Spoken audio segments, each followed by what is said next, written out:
Hello दोस्तों, नमस्कार। स्वागत है आप सभी का एजुकेशन मंत्रा में। दोस्तों, बात करेंगे 69,000 शिक्षक भर्ती अपडेट्स के बारे में। एक बड़ी खबर है, शिक्षा मित्रों ने सीएम योगी आदित्यनाथ को भेजा है पत्र और लगाई है गुहार।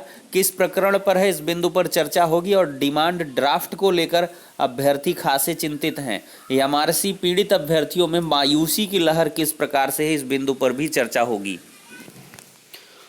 तो दोस्तों, सबसे पहले देखते हैं कि सीएम योगी आदित्यनाथ जी को किस प्रकरण पर शिक्षा मित्रों ने पत्र भेजा है। तो देख सकते हैं यहाँ पर शिक्षा मित्र शिक्षक संघ उत्तर प्रदेश की तरफ से व्यक्तिगत मुलाकात भी हुई है अपर मुख्य सचिव बेसिक शिक्षा, और इसके साथ लेटर पैड पर लिखकर इन्होंने भेजा है अपने मतलब ज्ञापन के तौर पर।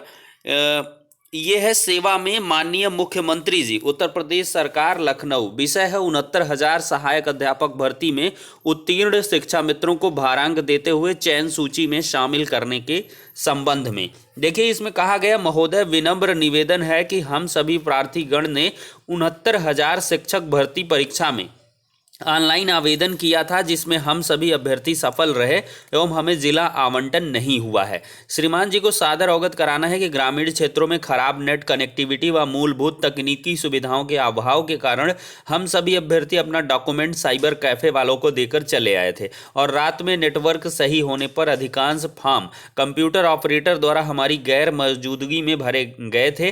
कैफे वालों की अल्प जानकारी व सर्वर की समस्या के कारण हमारे आवेदन पत्र में प्रशिक्षण योग्यता के कॉलम 13(2) दूरस्थ बीटीसी के स्थान पर कुछ अभ्यर्थियों का 13(1) बीटीसी प्रशिक्षण एवं 13(5) विशिष्ट बीटीसी प्रशिक्षण दर्ज हो गया, जबकि अनुक्रमांक, प्राप्तांक, पूर्णांक आदि सब सही भरे हैं। शिक्षा मित्रों के कार्यरत होने के संबंध में कॉलम 14 पूर्ण रूप से सही भरा है, किंतु हमें भारांक नहीं मिला, जिसके कारण चयन सूची से बाहर हो गए हैं।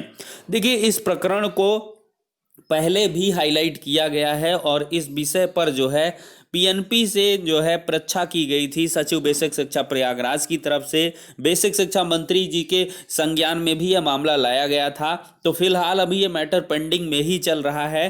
तकरीबन हजारों ऐसे शिक्षा मित्र हैं जिन्होंने कि कॉलम 14 को भरा है, लेकिन रेगुलर बीटीसी करने की वजह से उनको भारांक का लाभ नहीं मिला है। तो ऐसे में यही वो शिक्षा मित्र हैं जो कि रेगुलर बीटीसी कर रखे हैं या विशिष्ट बीटीसी का कॉलम ऑप्ट करना भूल गए हैं। कुल मिलाकर ये विसंगति है और शिक्षा मित्र रहे हैं तो इनको भारांक भाई मिलना चाहिए, अवश्य मिलना चाहिए। और ऐसा जो है कंसिडरेशन आगे आने वाले समय में देखने के लिए मिल सकता है। तो शिक्षा मित्रों ने एक बार सीएम योगी आदित्यनाथ जी से फिर से गुहार लगाई है, जिससे कि इस प्रकरण पर जल्द से जल्द निस्तारण उनको मिल सके।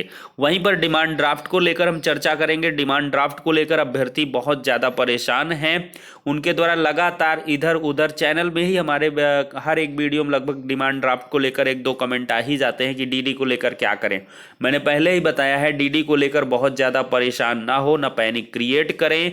डीडी एक्सपायर हो गई है तो आपके पैसे वैसे ही हैं, एक्सपायर हो गई कोई बात नहीं है। कुछ लोग रिन्यूअल के लिए परेशान हैं, तो इसके लिए ये है कि रिन्यूअल कभी भी पूरी जिंदगी में जब तक आप रहेंगे तब तक उसको रिन्यूअल कभी भी करा सकते हैं। सबसे बड़ी बात ये है, ये ऐसा नहीं होता है कि 3 महीने पहले उसको रिन्यूअल कराना उसका ज़रूरी है, नहीं तो वो एक्सपायर कर गई तो फिर ख़त्म हो गई।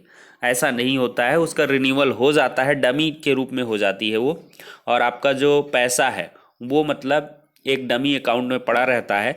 और वहाँ से फिर क्या है, कुछ ट्रांजैक्शन चार्जेस हैं, रिन्यूअल के अपने बैंक के अलग अलग चार्जेस हैं।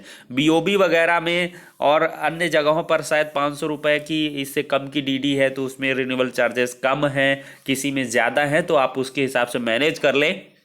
या अगर आपको कन्फ्यूजन है तो अपनी ब्रांच में जहां से आपने डीडी को बनवाई है वहां से आप कांटेक्ट कर लें कि रिन्यूअल के लिए क्या प्रोसेस है। तो उसके लिए परेशान ना हो, बाद में जब काउंसलिंग के लिए शेड्यूल आएगा 2-4 दिन पहले उसका जाके एक दिन रिन्यूअल करवा लीजिए। रिन्यूअल आपका तुरंत हो जाना है, 15-20 मिनट का काम होगा, रिन्यूअल हो जाएगा। तो डीडी को लेकर परेशान ना हो, डिमांड ड्राफ्ट वगैरह जो जैसा है वैसा रखे रहें, वो कभी खराब नहीं होने वाला है। उसका रिन्यूअल करवा लेना है आपको, कैंसिल मत करवाइएगा। कैंसिल करवाएंगे फिर से उसको बनवाएंगे तो आपको ज़्यादा पड़ेगा, कैंसिलेशन में भी चार्जेस देने होंगे, और फिर इसके बाद उसका फिर से बनवाएंगे तो फिर से चार्जेस। तो इस वजह से उसका रिन्यूअल करवाइए, 40-50 रुपये में काम हो जाएगा। अब देखिए एमआरसी पीड़ित अभ्यर्थियों में किस प्रकार से मायूसी की लहर है। तो यहाँ पर दोस्तों क्या है, एमआरसी पीड़ित अभ्यर्थी जो हैं वो कल की सुनवाई से काफ़ी जो है मायूस हैं, क्योंकि मुकदमे का नंबर नहीं आया, तो ऐसे में लगभग एक हफ्ते का फिर से इंतज़ार करना होगा। वहीं पर जो लीगल टीम है एमआरसी की वो लगातार चिंतित है कि ऑर्डर कहीं ना आ जाए सुप्रीम कोर्ट से। जब तक देखिए ऑर्डर नहीं आ जाता तब तक को इनका थोड़ा सा पक्ष मजबूत है, या यूं कह लें थोड़ा सा मतलब मजबूत चल रहे हैं। अगर ऑर्डर आ जाता है तुरंत इनके बाद काउंसलिंग करके नियुक्ति हो जाती है और एमआरसी पर कोई सुनवाई नहीं होती, तब अवश्य ये प्रकरण गंभीर, अगर जो आरोप अभ्यर्थियों द्वारा लगाए जा रहे हैं अगर वो सही हैं, सही मायने वास्तविक अर्थों में, तो अवश्य ही फिर बाद में कंडीशन थोड़ी सी बुरी या उनको लंबा स्ट्रगल करना पड़ सकता है। जैसे कि आंसर की जैसे मुद्दे देखिए, पहले रुकावट दर्ज करवा दिया आंसर की ने, अदरवाइज काउंसलिंग होकर सबको नियुक्ति पत्र मिल गया होता। अब क्या हो रहा है, आंसर की में सुप्रीम कोर्ट से रिवर्ट होकर सब कुछ मैटर आए, पेंडेंसी में चल रहा है। हालांकि पंकज कुमार जायसवाल जी उसको फाइनलाइज कर देंगे, लेकिन देखिए कोई भी प्रकरण क्या होता है, गरम गरम जब होता है तो उसकी गर्माहट ज़्यादा दूर तक जाती है। लेकिन धीरे धीरे क्या होता है, जैसे और सीबीआई जांच का प्रकरण देखो, उसकी नंबर ही नहीं आ रहा है, इलाहाबाद हाई कोर्ट में पेंडिंग, लखनऊ में भी पेंडिंग है, और विभिन्न प्रकार की इस प्रकार की चीज़ें, इस प्रकार के हमने कई बार आपको कहा है कुछ मैटर गंभीर हैं, अगर उनमें गंभीरता तभी तक है जब तक काउंसलिंग नहीं हो जाती और नियुक्ति पत्र नहीं मिल जाता, और इसके बाद काउंसलिंग नियुक्ति पत्र हो गए तो सारे के सारे मैटर लगभग फिर क्लोज ही समझिए। वही जो बची कुछ सीटें रहती हैं उन्हीं में पिटिशनर बेड्स, रिलीफ या और तमाम प्रकार की चीज़ें निकल के आती हैं, जैसा कि 68,500 शिक्षक भर्ती में आप देख सकते हैं। तो कुल मिलाकर ये एमआरसी पीड़ित अभ्यर्थी इस वजह से थोड़े से मायूस हैं कि हियरिंग नहीं हो पाई है, क्योंकि क्या हुआ कि पिछले दिनों कोर्ट बंद होने की वजह से क्या हुआ, काफ़ी नंबर ऑफ केसेस जो है पेंडिंग चल रहे हैं, बैकलॉग में पड़े हैं, फ्रेश केसेस भी ज़्यादा हैं, एडिशनल में भी हैं केसेस, तो अंबार है जज साहब भी क्या करें।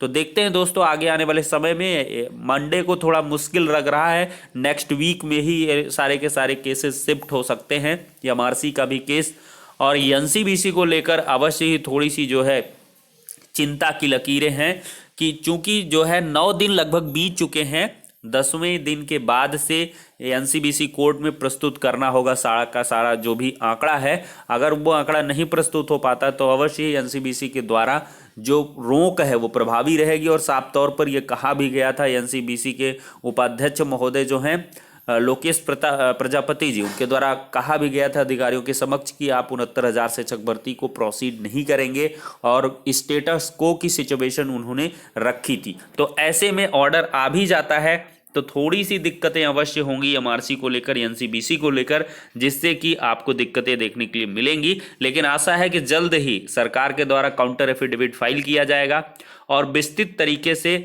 जो मतलब चयन सूची है उसको जिलेवार जिस पैमाने पर भी सिलेक्शन हुआ है उसको पूरी तरीके से व्याख्याकृत किया जाएगा और इस प्रकरण का निस्तारण करवा लिया जाएगा, जिससे कि आगे आने वाले समय में कोई भी समस्या देखने के लिए ना मिले। तो अभ्यर्थी बिल्कुल परेशान ना हो, थोड़ा वक्त का इंतजार करें, अवश्य ही सब कुछ सही होगा, एट अ टाइम सब कुछ सही हो जाना है।